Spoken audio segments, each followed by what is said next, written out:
welcome everybody to Behind the Lens, the podcast where we explore films and how they interact with their audience. Today we will talk about Vow, a short film that has become a media phenomenon thanks to how it connects with their viewers and its media convergence distribution strategy. This time we will break it into two parts. First, we will see how it creates an emotional connection with its audience, and then how it is distributed as an audiovisual product.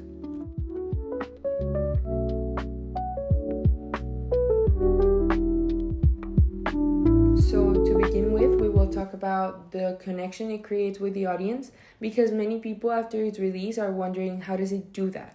Well, Vow connects with its audience exceptionally because it deeply understands its main target, which is young people between 15 and 19 years old, who are looking for stories that they can emotionally relate to while also provoking reflection. So these young people usually consume media looking for several rewards, which according to the uses and gratifications theory are entertainment, information, social interaction, identity building, and intense emotional experiences. And Vow manages to fulfill all of these. So, following these line of ideas, the representation of Ivy, the protagonist, is key to this connection. Ivy faces complex emotions like anxiety, loneliness, and discomfort, situations that many young people experience in their daily lives, but that are rarely shown honestly on screen. So by seeing Ivy dealing with her emotions realistically, the audience not only watches the story, but also identifies with her and feels understood. All of this creates a deep emotional bond, which is essential to maintain the interest of young viewers. The emotional tone is also something to keep in mind because it was handled very carefully. In the film, there is tension, moments of suspense, and a background with a melancholic feeling that permeates every scene. The atmosphere is built through the mise-en-scène, playing with the lights and colors, diegetic sound, and music, which reinforce the protagonist's emotional state. This combination generates immersion, making the viewer not only watch the film, but feel it and live every stage and discovery with Ivy. Plus, the storytelling also plays a crucial role. The narrative is structured so that the mystery unfolds slowly, respecting the audience's intelligence and allowing them to interpret what happens by themselves. This encourages active audience response as viewers participate actively with the story, making theories, reflecting on the ending, and relating to their emotions.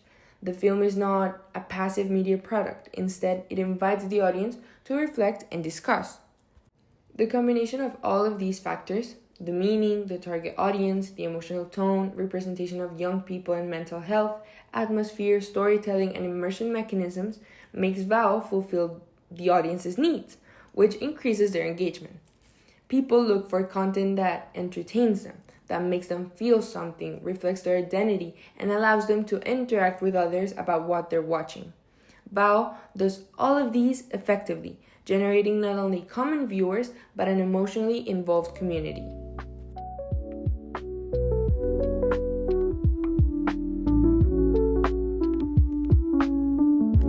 Now, let's move on to the second part because I want to explain a bit about why this film is being so successful through its distribution.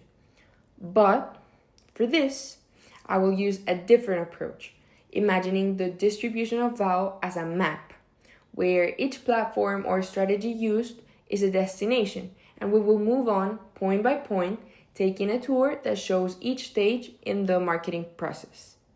So, the first destination on our map is YouTube, where the film premiered initially.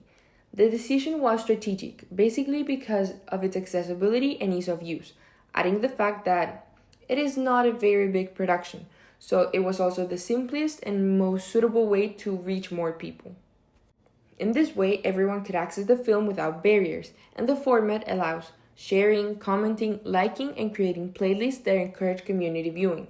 So from here, viewers begin their journey through the rest of the map. The next destination is Instagram and TikTok, where the official film account interacts directly with the fans. On these apps, stories and posts were published with Q&As from the cast and crew, behind-the-scenes content, and material related to current trends that matched Vow's aesthetic and theme. In addition, on TikTok, a filter of the stain on the mirror that Ivy sees throughout the film was launched, creating a viral trend. Thousands of young people use this filter in their own videos, generating organic content that promoted the film without direct intervention from the creators. The audience basically became active promoters of the product. From there, viewers could move on to an interactive immersion destination, which in this case was a 360 YouTube experience of Ivy's apartment. Inspired by strategies using projects like Stranger Things, this space allows fans to explore the protagonist's environment in virtual reality, increasing the connection with the character and the interaction with the story. This attracts many fans and generates conversation online, because everyone wants to experience it and it's easily accessible. Now, another destination on the map is film influencers, meaning these ones that create content exclusively about cinema. These creators share reviews and analysis of VAO without revealing any spoilers, giving authority and trust to the product. The audiences trust their judgment, and through their followers, the film's reach expands significantly.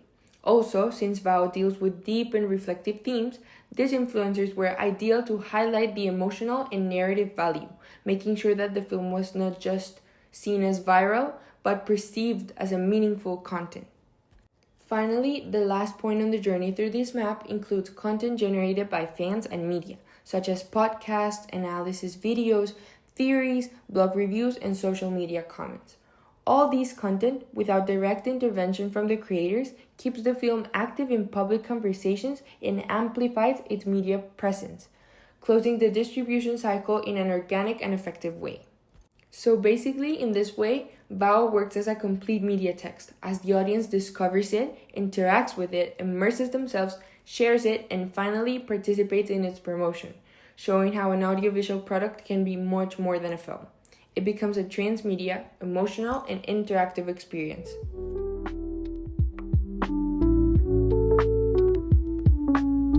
Well, I hope you enjoyed this episode of the best podcast about cinema and its marketing. And remember, if you haven't watched VAO, go and check it out as soon as possible. It's available on YouTube.